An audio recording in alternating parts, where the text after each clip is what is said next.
You've maximized profit for 40 years, and now you're a multinational corporation who is just swallowing up all of the competition and hollowing out the worker base, sending it over to cheap markets in poor countries so that you can undercut everyone else's business.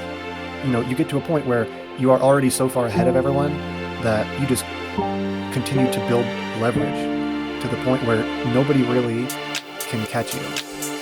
Now, we try to make laws to prevent against monopoly, to prevent against a single company having total domination of a market.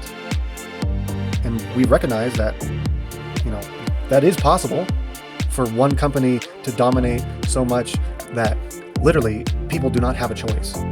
They provide a good or a service that is so vital that they have to buy it. But because there's nobody else to go to, these companies can just charge through the roof whatever they want for life-saving medication or what have you. So we've made laws to try to protect against this, because that's not good for society in general, for one person to dominate.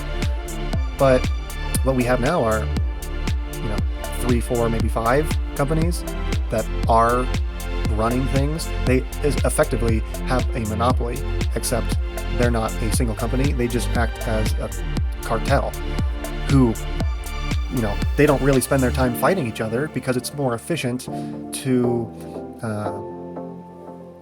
amicably work together so that they can swallow up all of the rest of the competition. And so, what does that lead to? Does that lead to a healthy economy, a happy society? No, it leads to a few people making the decisions for the rest of us.